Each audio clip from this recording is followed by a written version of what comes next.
Sabi ko kasi bawal gatot eh. Iyain ka pala eh. Nung una, ayoko talaga pumayag. Di boss, talagang MM to MM lang ako. Ba't gatot? Lugi na may Moskov dun eh. Eh, may niro ko yun eh. Malakas ako dun. 10k matches ako dun. Guys, 10k matches pala siya sa gatot. Di ko sana pagbibigyan to eh.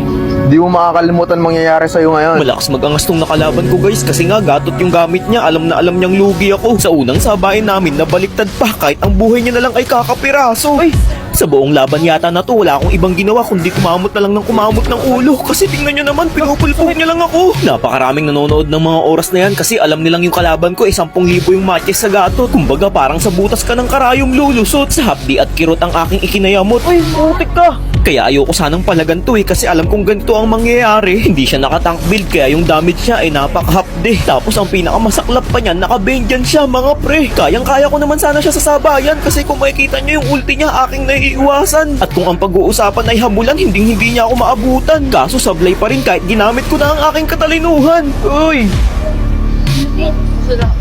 Ala!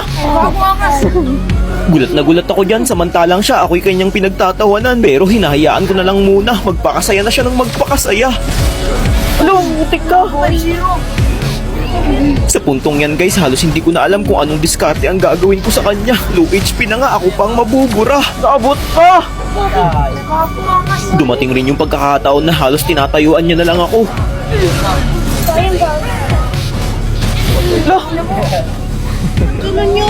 Pati yung mga nanonood hindi makapaniwala sa sakit ng gatot niya. Tingnan nyo guys ha, puno pa yung buhay ko dyan, sa kanya wala na. Tapos tingnan nyo yung mangyayari. Feeling ko napahiya ako ng konti. Kala ko kasi aatras siya yan, yun pala uulti sa harapan ko. Huli ka, ay! Sa puntong ito, pinagamit ko muna siya ng vengeance para kahit papaano makapalag ako. Ngunit sa hindi ko inaasahan, ang sinapit ko ay ganito.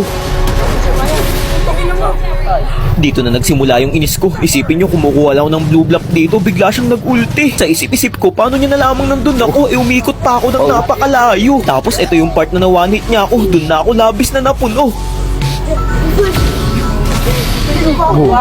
Sabi ko kasi bawal gatot eh. Iyain ka pala eh. Tinawag niya akong iyakin at halos nag-alisan yung mga batang bumibilib sa akin. Isipin nyo kasi guys, parehas na kaming level 15 pero ako'y lugi pa rin. Kahit ano pang pangmamicro ko sa kanya, talagang hindi gumagana. Lahat ng skills ko tumama pero baliwala kapag nakadikit siya. Patay. Doon ako nagkaroon ng idea para makaisa sa kanya. Yun ay ang dapat hindi siya makalapit sa bida. Magpapahabol ako ng magpapahabol upang ako'y sundan niya. Kung makikita nyo sa mapa, yung mga minions ko napakarami sa top lane niya. Makakapasok na. Sobra kayong mamamanga sa gagawin ko dito guys. Di niya kasi akalain na meron akong planong nakahanda. Nagpa-lifesteal muna ako dito sa mga minions parang namimingwit ng isda. Nang makita kong magsi-second skill siya papunta sa akin, sa bato ay nagawa ko siyang sibatin. Huli ka.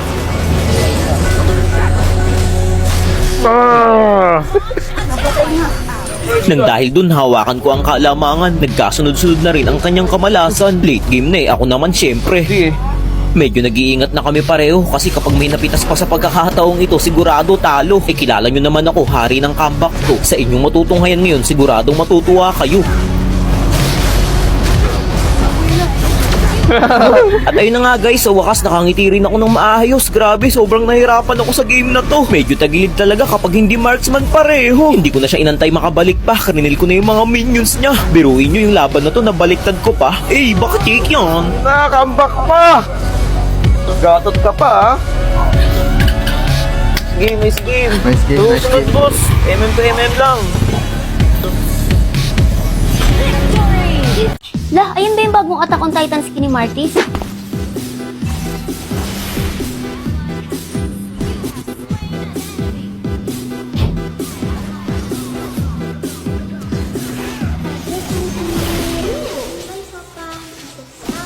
Oh, baka na, mamatay ka pa dyan eh.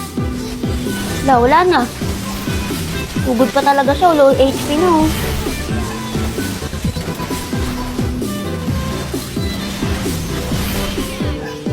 Oh, baka akala mo makakasabage ka pa dyan.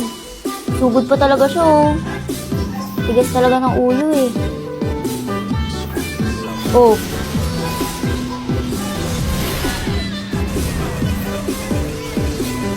Galing, ah. Guys, nakapag-login na ba kayo ng 8 days? Kasi tingnan nyo naman, makukuha ko na yung voice packs. Voice packs, tapos itong border, itong battle emote. Guys, isa na lang, 8 days na ako makakapag-login. So, makukuha ko tong voice packs ng Attack on Titans, tapos may border pa. At yung pinakamaganda dito, ito, battle emote, napaka-agnas. Angas. Kaya ako sa inyo guys, mag-open na kayo, tapos claim nyo na yung mga dito sa Attack on Titans. Claim nyo tong 8 days login para makuha nyo rin tong battle emote in border, tapos yung battle pack, voice packs. Grabe tong dumayo na to guys, dapat pala hindi ko siya pinagbigyan sa hero na gusto niya. Nahanap ka, Lods. Idol, pagbigyan mo ako sa hero natin. Kasi daw gumagamit ng MM. Pagbigyan mo ako sa ano kung Ang gagamitin mo? Karina. Ay, hindi ako lumalaban ng MM to MM lang. Yung idol, galing pa ako, tas mo galing pa ako school. Sige, tara. Pagkatalo mo ako dito, sasagutin ko allowance mo ng 1 linggo. Sige idol, bibigyan kita ng magandang laban. Guys, hindi pwede ibang hero, pinagbigyan ko lang siya dahil nanggaling pa daw siya sa malayo. Noong una, nagagawa ko pang tumipi-tipi sa kanya. Kasi ang nasa isip ko, bonus round lang naman niyang Karina. Sa unang sabayan namin, kitang-kita naman ng dalawa niyong mata kung paano siya malugi sa akin. Tignan niyo mabibigyan ko na dapat siya dyan. Pero nagtaka ako, bakit parang hindi siya tinatablan? Ang nangyari tuloy, ako pa ang nabigyan. Uy! Pati yung mga nanonood napapasigaw, akala yata nila dito na ako matatalo. Napagtanto ko guys, lugi pala talaga ako dito kasi nga yung first kill ni Karina immune. Awit naman, sisi tuloy ako ngayon. Lugi talaga, Karina ba naman ang ginamit eh. Ultimo sa mga blue blood ko, hindi niya ako binibigyan. Kapag nagtangka akong kunin, kanya pa akong babalikan.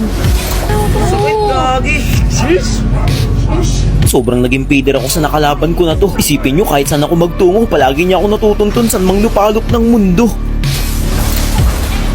Halos mawalan na ako ng gana dyan. Feeling ko kahit anong gawin ko, hindi na ako mananalo. Level 15 na siya, level 11 pa lang ako. Kaya kung pasukin niya ako sa tore, ganun na lang sa kanya kadali. Medyo nakakaramdam na ako ng pagkatalo sa part na to, pero nilaban ko pa rin hanggang dulo. Ang ginagawa niya kasing strategy, patago-tago lang sa damo, tapos lalabas kapag lumalim na ako. 0-6 na yung score ko dyan guys, kaya dapat makabawi na ako. Masyado nga namiyasa eh, pasok na lang ng pasok, kala niya araw-araw Pasko. Masyado ka ng malalim iho. Pati pagde-def ko, pinapakailaman niya. Sunod ng sunod, kala mo talaga uubra. Kung kanina siya ang unang sumusugod, ngayon ako naman. Makikita niyo kung gaano ako kalupit sa sabayan. Umiinda na siya sa sobrang hapdi ko, late game na kasi eh. Tapos dito nagkaroon ako ng tsansa para makrill yung mga minions sa midline niya. Gigil na gigil, gusto na namang lumapit sa bida. Nagkamali pa ako ng ginawa dito guys, sinisipat ko siya kahit naka-immune. Sa puntong ito, gugulatin ko sana siya, kaya yung mga item ko pinalitan ko ng iba. Nalito pa nga ako kung anong dapat kong tanggalin. Sa tingin nyo guys, tama kaya yung inalis ko yung Malefic Gun tapos pinalitan ko ng Radiant Armor? Lumamang patuloy siya at parang yun pa yung naging daan para siya ay pumabor. Kung maririnig nyo ang agang nagdidiwang ng mga manonood, ang akala kasi nila ito na ang una kong pagkatalo. Ang hindi nila alam, magaling ako pagdating sa ganitong komplikado. Tamang depth na lang ako dyan guys, at kung mapapansin nyo, tinitipihan nyo na lang ako dyan. Kilala nyo naman ako, ayaw na ayaw ko pa naman yung ginaganyan. Konting pagkakamali lang, makikita nyo na ang resulta ng laban. Napakalaki ng pagkakamali niya sa part na to eh. Kita nyo naman, hinayaan niyang bawas-bawasan ko siya. Inultihan ko na kaagad nang mawala yung immune niya, tsaka ako binabad. Dyan na siya nagsimulang mawalan ng pag-asa kasi kita nyo naman 24 minutes na yung nakakalipas tapos mabubuhay siya sa loob ng 60 seconds. Gaano katagal yan? May binubulong-bulong pa nga siya sa akin dyan. Sabi niya, pagbigyan mo idol, huwag mo munang tapusin. Sorry na lang siya kasi hindi ako nagbibigay ng kahit anumang tsansa. Actually, nagkaroon pa rin naman ako ng katiting na konting awa sa kanya. Nag-grill lang ako saglit tapos sa mga minions ko na pinaubaya. Nagmadali na rin ako pauwi dyan guys kasi nga yung mga creeps niya sa botline ko ang bibilis. Recall talaga malala. Baka yung laban mabaliktad pa eh. Malabo nang umabot siya. Napakatagal niya pang makabalik.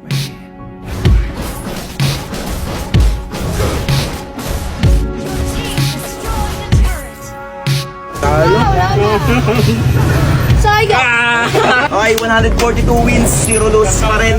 Mga gusto lumaban, dayuin nyo na ako dito.